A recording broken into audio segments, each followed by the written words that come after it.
پھر اپنے بابا جان کے گلے لگ کر رونے کی انتہا کر دی تھی، پھر اپنی ماں کے گلے لگ کر ہچکیوں سے روتے ہوئے وہ کان میں بول رہی تھی کہ اسے نہیں جانا بلاج کے ساتھ، مگر اس کی ماں نے اس کا ماتھا چومتے ہوئے پیار سے کہا کہ بیٹیوں کو ایک دن اپنے گھر جانا ہوتا ہے۔ منت اور حریہ جب ایک دوسرے سے ملی تو وہ چھوڑنے کا نام نہیں لے رہی تھی۔ منت بہت زیادہ روئی تھی حریہ کے گلے لگ کر، اس کے دماغ میں بار بار فجر آ رہی تھی، کتنے ارمان تھے منت کے دل میں اپنی بہن کی شادی کو لے کر، مگر بے رحم وقت نے سب کچھ چھین لیا تھا۔ وجدان نے بڑی مشکل سے آ کر منت کو سنبھالا اور حریہ کے سر پر ہاتھ رکھتے ہوئے پیار سے سمجھایا کہ بیٹیاں اتنا رو کر ماں باپ کے گھر سے جائیں تو اچھی بات نہیں ہوتی۔ داجی نے اپنی بیٹی کو بڑے پیار سے ماتھے پر بوسہ دیتے ہوئے رخصت کیا اور تاکید کی کہ صدف، وقاص اور بلاج کو کہ اس کی پوتی کو کوئی تکلیف نہیں ہونی چاہیے۔ صدف اور وقاص نے تو پوری تسلی دی کہ حریہ اس کو اس گھر میں کوئی تکلیف نہیں ہوگی، وہ زمل کی طرح اس گھر میں بیٹی بن کر رہے گی، مگر بلاج کے خرافاتی دماغ میں بہت کچھ چل رہا تھا۔ حریہ کو دعاؤں کے ساتھ رخصت کرتے ہوئے گاڑی میں بٹھا دیا گیا تھا۔ روتی ہوئی حریہ کو بلاج کے ساتھ بڑی مشکل سے بٹھایا تھا۔ بلاج اپنی گاڑی خود ڈرائیو کر رہا تھا۔ پھولوں سے سجی گاڑی میں حریہ دلہن کے روپ میں بلاج کے ساتھ بیٹھی ہوئی بے حد خوبصورت لگ رہی تھی۔ دونوں میں اکڑ حد سے زیادہ تھی، اگر وہ غلط فہمیوں اور اکڑ کو چھوڑ کر ایک ساتھ خوش رہنے کی کوشش کریں تو بے شک دونوں کی پرفیکٹ جوڑی تھی۔ بلاج بھی دلہا بن کر شہزادے سے کم نہیں لگ رہا تھا۔ وہ الگ بات تھی کہ شہزادہ ضرورت سے زیادہ مغرور تھا اور اکڑ تو اس میں کود کود کر بھری تھی، مگر دوسری طرف اس کی یہی اکڑ تو اسے پرکشش اور اٹریکٹیو بناتی تھی۔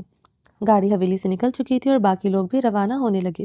زمل ازلان سے بات کرنا چاہتی تھی، مگر ازلان اسے کوئی موقع نہیں دے رہا تھا۔ زمل نے پوری شادی میں کوشش کی کہ وہ ازلان سے بات کر سکے، مگر ازلان شاید کل والی بات سے بہت ناراض تھا۔ جب اس نے زمل کو بلایا اور زمل نہیں گئی تھی، وہ کتنی دیر اس کا انتظار کرتا رہا، مگر وہ نہیں آئی۔ اس بات کا ازلان کو بہت غصہ تھا، مگر آج زمل نے بہت کوشش کی کہ وہ ازلان سے بات کر سکے۔ وہ جہاں بھی جا کر اس کے پاس کھڑی ہوتی، ازلان وہاں سے ہٹ جاتا تھا اور دوسرے لوگوں سے باتیں کرتے ہوئے زمل کو پوری طرح اگنور کر دیتا۔ اس کی کوشش کے باوجود اس سے بات نہیں ہو سکی تھی۔ اب تو جانے کا وقت آ گیا تھا۔ صدف نے زمل کو سختی سے کہا کہ جلدی سے گاڑی میں بیٹھو، حریہ اور بلاج سے پہلے ہمیں گھر پہنچنا ہے۔ زمل کے پاس اور کوئی راستہ نہیں تھا، مجبوراً وہ گاڑی میں بیٹھ گئی۔ نظریں تھوڑی دوری پر کھڑے ہوئے ازلان پر تھیں، جو وجدان سے اس قدر مگن ہو کر باتیں کر رہا تھا جیسے اسے پتہ نہ ہو کہ زمل اس سے بات کرنا چاہتی ہے، جبکہ وہ اچھی طرح سے جانتا تھا کہ زمل اس کے ساتھ بات کرنا چاہتی ہے۔ پتہ نہیں اس کا مسئلہ کیا ہے، ہمیشہ میرے ساتھ بات کرنے کا موقع ڈھونڈتا ہے اور آج میں بات کرنا چاہتی ہوں تو مجھے اگنور کر رہا ہے۔ وہ سوچ کر کرتے ہوئے غصے سے گاڑی میں بیٹھ گئی اور گاڑی حویلی کے لیے نکل کر حریہ اور بلاج کو نئے سفر پر لے جا چکی تھی۔ مہمان الوداع ہونے لگے تھے۔ ازلان اور وجدان کا دل کافی افسردہ تھا۔ آج اپنی پیاری بہن کو رخصت کر کے ان کو سارا گھر ایک دم سے خالی لگنے لگا تھا۔ اب وہ مہمان بن کر اس کے گھر میں آیا کرے گی۔ دونوں بھائی آپس میں یہی بات کر رہے تھے۔ مجھے بتانا گوارا کرو گی کس چیز کا ماتم منا رہی ہو؟ بلاج کا صبر جواب دے گیا تھا۔ حریہ جب سے گاڑی میں بیٹھی تھی وہ گھر پہنچنے والے تھے، مگر مجال ہے ایک سیکنڈ کے لیے بھی اس لڑکی نے آنسو اور آہیں روکی ہوں۔ مجھ پر چلانے کی ضرورت نہیں ہے، میری آنکھیں ہیں، میرا رونے کا دل چاہ رہا ہے، جتنا چاہوں گی روں گی، تم مجھے روک نہیں سکتے۔ یہ تو تمہاری غلط فہمی ہے حور بی بی کہ میں تمہیں روک نہیں سکتا۔ میرا دماغ مت خراب کرو ورنہ یہیں گاڑی سائڈ پر لگا کر تمہارے ہوش ٹھکانے لگائے تو میرا نام بلاش نہیں۔ کیا کرو گے؟ مارو گے مجھے؟ ہاتھ تو لگا کر دکھاؤ، تمہارے ہاتھ کو اکھاڑ کر تمہاری ہتھیلی پر نہ رکھ دیا تو۔ حریہ فل آن لڑائی کے مود میں آ چکی تھی۔ اس نے سوچ رکھا تھا کہ وہ بلاج کی اینٹ کا جواب پتھر سے دے گی، نہ کوئی بات برداشت کرے گی، نہ جھکے گی، نہ دبے گی۔ تم میرا ہاتھ توڑو گی؟ بلاج کی رگیں غصے سے تن گئی تھی حریہ کی اس بدتمیزی پر۔ ہاں توڑوں گی، اگر تم نے مجھ پر ہاتھ اٹھانے کی کوشش کی، اتنی اوقات ہے تمہاری، ہاتھ لگا کر دیکھو، اوقات کا پتہ چل جائے گا۔ تم سمجھتی کیا ہو خود کو؟ بیمار چڑیا، جتنی جان ہے تمہاری اور تم خود کو بروسلی کی پھوپھی سمجھتی ہو۔ ہاتھ اٹھا کر دیکھو، پھر دیکھنا یہ چڑیا تمہارا کیا حشر کرتی ہے۔ سمجھ نہیں آ رہا تھا حریہ اسے ڈرا رہی تھی یا اسے اکسا رہی تھی۔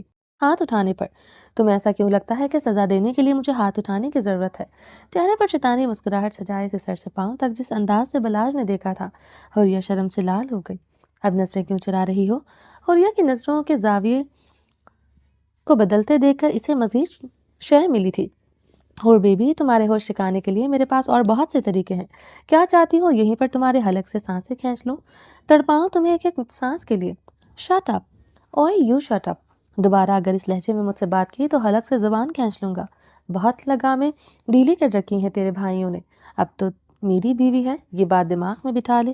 بیوی ہوں تمہاری، غلام نہیں۔ غلام تو تم ہو میری۔ روم تک پہنچو، پھر دیکھتا ہوں کیسے نہیں کرتی تم میری غلامی۔ اندھے ہو، گاڑی ڈھنگ سے چلاؤ، اگر مرنا ہے تو نیچے اتر کر خود کسی گاڑی کے نیچے سر دو۔ میرا مرنے کا کوئی ارادہ نہیں ہے۔ بلاج اس کے ساتھ جھگڑا کرتے ہوئے گاڑی تھوڑی ڈس بیلنس کر بیٹھا تھا، جس کی وجہ سے حریہ کو اسے ٹونٹ کرنے کا موقع مل گیا۔ بے فکر رہو، ابھی تجھے بیوہ کرنے کا میرا کوئی ارادہ نہیں ہے۔ اگر میں مر گیا تو تجھے چوڑیاں توڑنی پڑیں گی، میک اپ سے دور ہونا پڑے گا، رنگ برنگے کپڑے چھوڑنے پڑیں گے، اور جو اتنا سارا رنگ برنگا سامان تمہارے لیے میں نے پہلے سے خرید رکھا ہے، وہ کون پہنے گا؟ ہاتھ آگے بڑھا کر بلاج نے ہاتھ کی پشت اور 2 انگلیاں اس کے گال پر رف کرتے ہوئے اس کی سراہی دار گردن کی طرح چمکتی ہوئی گوری گردن کی جانب لے جانا چاہے۔ حریہ نے غصے سے ہاتھ کو چٹکتے ہوئے کھا جانے والی نظروں سے دیکھا۔ بلاج کا استضاء کہہ کر گاڑی کے اندر گونج اٹھا تھا، انٹرسٹنگ، ویری انٹرسٹنگ۔ ہور بیبی میری سلطنت میں میرے ساتھ جا رہی ہو، اور اکڑ چیک کرو، داد دینی پڑے گی تیری ایٹیٹیوڈ کی۔ مجھ سے تمیز سے بات کرو، تیری تو تڑک کر کے مجھ سے بات مت کرنا۔ حریہ کو بلاج کا بار بار تجھے کہنا زہر لگ رہا تھا۔ کیوں؟ تم کوئی عظیم ہستی ہو جس کے ساتھ میں آپ تسی تیرے میرے کر کے بات کروں؟ ویسے میں تم سے کیوں کہہ رہی ہوں؟ تم جیسے بدتمیز انسان سے تمیز توقع کرنا سب سے بڑی بیوقوفی ہے۔ ذرا خود پر بھی نظر ثانی کرو، ہور بیبی انتہائی بدتمیز، بددماغ، کم عقل لڑکی ہو تم۔ سوائے خوبصورتی کے تمہارے پاس خاک بھی نہیں ہے جسے تم اپنے سر میں ڈال سکو۔ تم تو خود کو بے حد ذہین عقل مند انسان سمجھتے ہو۔ واو، حالانکہ دنیا کے سب سے بڑے بیوقوف اور جاہل انسان ہو تم تو۔ تیری تو بلاج تو اپنی اتنی توہین پر شدید غصہ آیا۔ سرخ و سفید چہرہ مزید غصے سے سرخ پڑ گیا تھا۔ ایک ہاتھ اسٹیئرنگ پر ہاتھ رکھے ہوئے ایک دم اس نے بریک لگائی اور اپنی جگہ سے اٹھ کر اس کی سیٹ پر جھکتے ہوئے زبردستی اس کے سر کے پیچھے ہاتھ رکھ کر اس کی پنکھڑیوں پر جھکا اور جھکتا چلا گیا، اس کی پنکھڑیوں کو قید میں لیے اس کی جان نکالنے کی حد تک سانسوں کو پیتے ہوئے اسے تڑپا رہا تھا۔ سانسیں رکنے سے حریہ کا ہاتھ بے اختیار بلاج کے گریبان پر گیا تھا۔ پنکھڑیوں سے لب جدا کرتے ہوئے بلاج نے قہر آلود نظروں سے حریہ کی جانب دیکھا۔ اگر آج کے بعد یہ حرکت کی تو میں تمہاری جان لینے کا ٹائم نہیں لگاؤں گا، اور تم جانتی ہو میں یہ کر سکتا ہوں۔ اٹھا کر کسی ایسی جگہ دفناؤں گا کہ تمہارے گھر والے ڈھونڈتے رہ جائیں گے۔ حور کا ہاتھ گریبان سے ہٹاتے ہوئے جس انداز سے بلاج نے دھمکی دی تھی، حور کی روح تک کانپ گئی تھی۔ اور اپنے بارے میں کیا خیال ہے؟ اگر آج کے بعد تم نے میرے ساتھ اس طرح کی بدتمیزی کی تو میں تمہارے ساتھ یہی سلوک کروں گی۔ اور بھی وہ بھی حریہ تھی، ہار نہ ماننا تو اس کی فطرت میں ہی تھا، حالانکہ اندر سے وہ ڈر گئی تھی بلاج کی دھمکی سے۔ آخر لڑکی تھی، جتنی مرضی بہادر بن لے، اندر سے تو کمزور تھی۔ ہمیشہ وہ اپنے بھائیوں کے دم پر دھاڑتی تھی، مگر حقیقت یہی تھی کہ وہ اس ناپسندیدہ شخص کے رحم و کرم پر اس کے گھر پر رہنے والی تھی۔ ہائے، دھمکی دے رہی ہو؟ میں نے کہا اگر تم نے دوبارہ ایسی حرکت کی تو تمہاری جان نکال لوں گا، اور جس حرکت سے تم مجھے منع کر رہی ہو میں یہ حرکت ہر روز کروں گا، اور تم مجھے روک نہیں سکتی۔ بیوی ہو میری، اور دھمکیوں سے بلاج ڈرنے والی چیز نہیں ہے۔ چلو اپنا حلیہ تھوڑا درست کرو، گھر سامنے ہے۔ بلاج نے آنکھوں سے اشارہ کرتے ہوئے اس کی بے بسی کا مذاق اڑایا۔ نہیں کروں گی حلیہ ٹھیک، سب کو پتہ چلنا چاہیے کہ تم کتنے گھٹیا ہو۔ اوکے ٹھیک ہے، مجھے تو کوئی مسئلہ نہیں ہے، میں تو بے شرم ہوں۔ اچھا ہے، سب کو پتہ چلنا چاہیے کہ چودھری بلاج کتنا اتاولا ہے اپنی بیوی کے قریب جانے کو۔ شرم تو تجھے آئے گی۔ حریہ نے غصے سے بھری ہوئی نظروں سے اسے دیکھا۔ مجھے بعد میں تاڑ لینا، پہلے حلیہ ٹھیک کر لو، بعد میں شرم سے مرتی رہوں گی۔ بہتر ہے کہ ابھی اکڑ چھوڑ کر حلیہ درست کرو۔ نہ چاہتے ہوئے بھی حریہ کو اس کی بات ماننی پڑی۔ وہ سچ میں اپنی ایسی حالت کے ساتھ گھر والوں کا سامنا نہیں کرنا چاہتی تھی۔ مانگتی کا اپنی جگہ سے ہٹ چکا تھا، لپسٹک ہلکے سے پھیل گئی تھی، اور سامنے رکھے ہوئے ٹشو کے ڈبے سے بے دردی سے کافی سارے ٹشوز کھینچ کر گاڑی کے سائیڈ مرر میں دیکھ کر اپنی لپسٹک صاف کرتے ہوئے نماکی کر چکی تھی۔ بے شرم، روم میں چلو بتاتا ہوں بے شرمی کسے کہتے ہیں۔ اور کیا آہستہ سے بولے ہوئے جملے کو سن کر گاڑی گھر کے اندر لے جاتے ہوئے وہ اس کی بات کا جواب دے چکا تھا۔ سامنے ہی تمام گھر والے حریہ اور بلاج کا استقبال کرنے کے لیے پھول لے کر کھڑے ہوئے تھے۔ حور کا استقبال بہت پیارے انداز سے کیا گیا تھا۔ پوری راہداری میں پھول کی پتیاں بچھائی ہوئی تھیں، اور پھولوں کی تو جیسے بارش کی جا رہی تھی ان پر۔ زمل اور پھپھو صدف بھی ہاتھ میں تھال لیے باقی گھر کے مہمانوں کے ساتھ کھڑی ہوئی تھی۔ بہت ساری خوبصورت چھوٹی چھوٹی رسمیں ہوئیں۔ اس کے بعد پھپھو نے حور کو بلاج کے روم میں جا کر بٹھا دیا۔ پھپھو، مجھے اس روم میں نہیں رہنا،